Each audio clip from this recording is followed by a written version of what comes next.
Hello everyone, welcome to my lecture on business communication. My name is Ahmed Wakaraja. I'm an assistant professor of Southeast University. Today I will talk on meetings, press conference, press release, public relations, advertisement, questionnaire, and on visual presentation. I hope my lecture will be very helpful for preparing for the business communication module.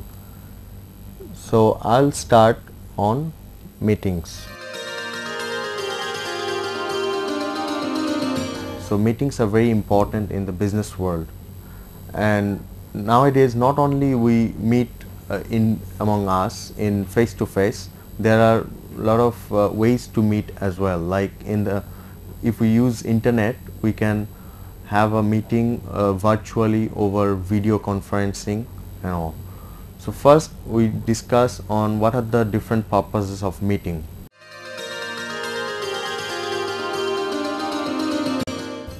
First, meeting is to, as I said earlier, to share information, to put any information among the people, to put forward any kind of proposals, any suggestions, any grievance, and also somebody sharing his or her actions or experience.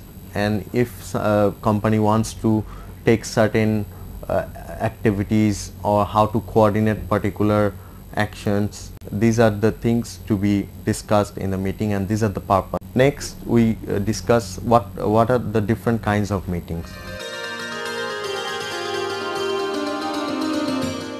Meetings can be formal or informal. So in the formal meetings there are like AGMs, different statutory meeting. In AGMs or this kind of meetings, why these are formal? Because there are certain constitution or particular articles of associations are to be followed during this kind of meetings, and also quorum to be followed. What is quorum? Like minimum number of person to be attended, and also it's like in the board meeting, minimum number of directors are to be present there. So this kind of rules are there in the formal meetings. And also as we know, there are also rules for say particular records to be kept in a very formal way, in which day the meeting will be there, like once in a year or something like that. But whereas in informal meeting there are no such bindings. There are certain rules, but not this kind of special conditions are imposed. And especially it happens when for any specific projects or specific problems, department managers meets with the subordinates, or general manager meets with the managers, not in a very specific periods, maybe every 7 days or every 3 days or every day they can have informal meetings. Next we come to the what is notice and agenda of meeting. Notice is like given to all the members who are going to attend the meeting, like on which day the meeting will be there, what time, the venue of the meeting. It's like that. And also sometimes the agenda, that means what are to be discussed in the meeting, is also put together with the notice. So these two are very important preparations for conducting any meetings. So how to write the agenda is also very important. First the authority or the senior managers or chairman, they will decide particular agendas. That might be like this. First agenda might be thanking all, or sorry, some apologies for certain delays or something like that. Then there would be discussions on the previous minutes of the previous meeting. There might be some new actions to be taken, new resolutions to be taken, and lastly the fixing up the next date of the meeting, and so on. It's like that. And also there are certain agendas which are called chairman's agenda. If the chairman wants to deliver particular message, he might have some extra agenda. Like the chairman might have extra agenda other than the regular agenda for conducting the meeting more effectively or to his ways. And also there in chairman agendas there are particular section for taking notes. He might take some notes. There might be some extra agenda which are to be followed throughout the meeting. And after this I'll discuss on how to write the minutes of the meeting. Minutes of the meetings are the total follow-up of the meeting. There are three kinds of minutes. One is called verbal minutes. Verbal minutes are those, it's the word to word of all kinds of discussions happened in a particular meeting. Like in a court proceedings, they do the verbal minutes, like all the discussions are written. Then come to the minutes of resolution, which is a common practice in the business world. What they do, they only write down the things, main points where the conclusion has been reached, not all the discussions they keep on, they write only the conclusions which has been reached. Second and third is the minutes of narration. It's like not only the resolution but also all the reports received, all the discussions happened, all the resolutions made, all are written but in a very concise manner. So what's the difference between minutes of verbal and minutes of narration? It's the summary of minutes of verbal is called the minutes of narration. But in business world, it's mostly the minutes of resolution is practiced. Whatever all these theories are, ultimately minutes are written according to it's different in different companies, and they have certain procedure. They have certain rules they follow for writing up the meeting minutes. Now I'll talk on public relations. In public relations, an organization or a company, whatever they do to have relationship with the potential consumer or the person outside the organization or the company, it might be through any kind of mass media like TV, radio, any kind of other mass media, or through any kind of brochure, printed materials, and like so. It should be impartial as well and also updated. It should be distributed properly. It should be made professionally. And lastly, for these things are to be communicated with the consumer properly through what I said, like mass media, TV, radio, or newspaper, or through any exhibition, through sponsoring any particular program, or publishing a company brochure for potential consumer, maybe arranging certain programs, or printing something for the education purpose of the school or college, or any kind of social benefiting activities. So in press release is one of the main important part of public relation, just as like press conference or a photo opportunity for any news. So for press release, there are certain things we have to remember. Press release is not a kind of advertisement, but it's something newsworthy thing which is based on fact and which is very important thing for a company. Like if a company is changing their office relocation, or moving to a new office building, purchasing a new office, or changing of the CEO, or changing of some important position, or this kind of things actually goes in the press release, or signing a memorandum of understanding MOU with another company. This kind of news goes to the press release. So a company person who is responsible to write the press release, he or she has to take care of certain things. First of all, there should be a certain headings, very catchy, eye-catchy heading. Under the heading, the first opening paragraph is the most important thing.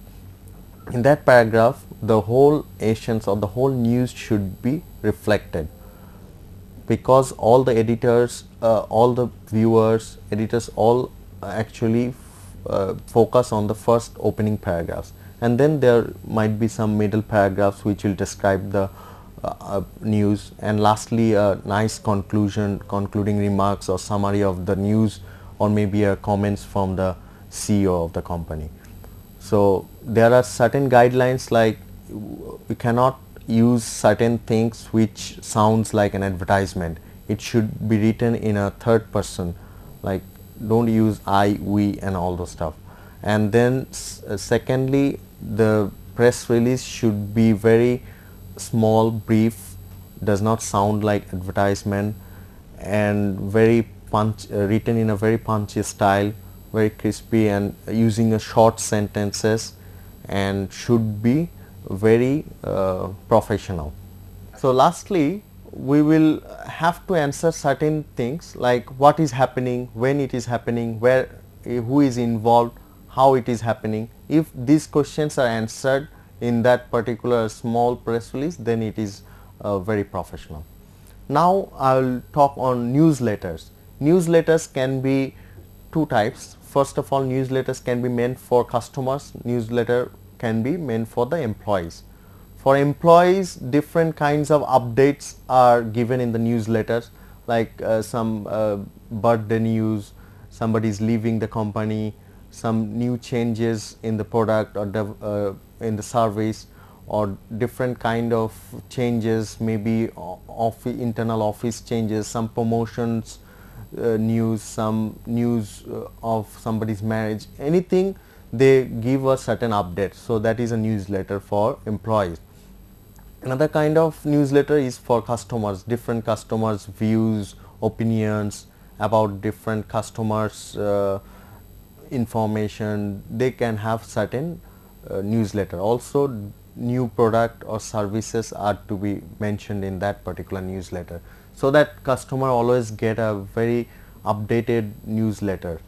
And also another thing is newsletter can be sent to the old retired employees. They can have a good information about the companies they left, this kind of thing. So any kind of newsletter we publish, there are certain guidelines also. It should not be so formal, it should be very updated, it should be written in a very very punchy style, like very fluent style, and not that much rigidity should be inside, should be very flexible. Now I will talk on notice. Notices are very important. It's to be put on the boards, bulletin boards of a company, and everywhere we see different notices, and meant for different employees for taking different actions or different events. They give a particular notice. In the notice, first of all, the notice should be very clear looking, and the headings should be very clear, the main thing. And then second is the paper should be very eye catchy. The headings and subheadings, or all the notice are to be very logical flow. There should be certain logical flow in between all the paragraphs. And also the bulleted forms or asterisks to be used for points to be mentioned in the notice. And lastly, there should be the name of the notice giver or the reference and date as well. Now I'll talk on advertisement.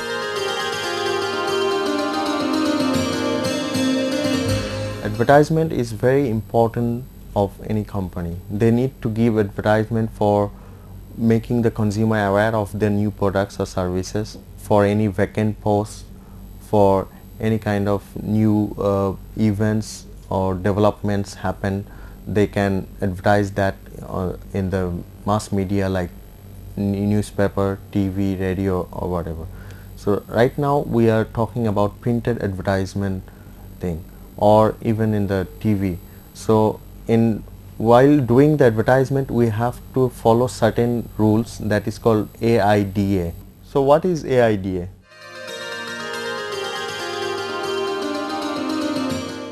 First is to get attention, second is get interest, third is get desire, and lastly get action. First is getting attention. Getting attention by any means, by advertising a very good product or service, some good promotional offers, or by giving a good advertisement like picture or nice color advertisement first. Second is getting interest by putting all the good attributes or benefits of a particular service or desire. If the consumer becomes interested, so that is one of the aim of the advertisement. And third is the desire. After having attention to the advertisement and certain desires, certain interest is created, then the customer will have certain desire to buy that particular product, or have a trial of that particular product, or meet the buyer, or do certain actions. That kind of desire is created by that advertisement. And lastly, actions, that to have the product, to buy the product, or to do certain actions so that that product or service is available to that consumer. So these four are the main aim of an advertisement. So for this advertisement purpose, we also have to design leaflets, we have to design invitations. Whatever we do, it should be very catchy, it should have the attention of the potential viewers, and also it should be based on the fact, it should be trustworthy, it should be very simple, using simple words, it should not be that complex or ambiguous. And after that, I'll talk on forms and questionnaires. Forms and questionnaires, how to prepare this is almost same. Forms are actually meant for getting feedback from the consumer. If we have certain products, if we have a particular forms attached with that particular paper, they can give feedback with their name, address and telephone, and also some comments. And just like that, suppose we want to do certain market research or consumer research, we can design certain questionnaire. Questionnaires can be different kind of questions can be included, like open-ended questions. There should be sufficient space for open-ended questions. There might be some multiple choice questions, and there might be some questions like only yes or no. So whatever the question are to be put in a questionnaire, it should be clearly stated that what are expected out of the questionnaires, how to answer those questionnaires, and how the questionnaires would be used. Also whether the confidentiality of the respondent would be ensured or not. So ultimately, if the questionnaire is in logical sequence and in a very easy language, or the motive of the questionnaire is expressed very vividly, or and the questions are very logical, then it's easy for the respondent to answer. And a lot of extra spaces to be provided for open-ended questions, and for multiple choice questions also there are certain common sense are to be used.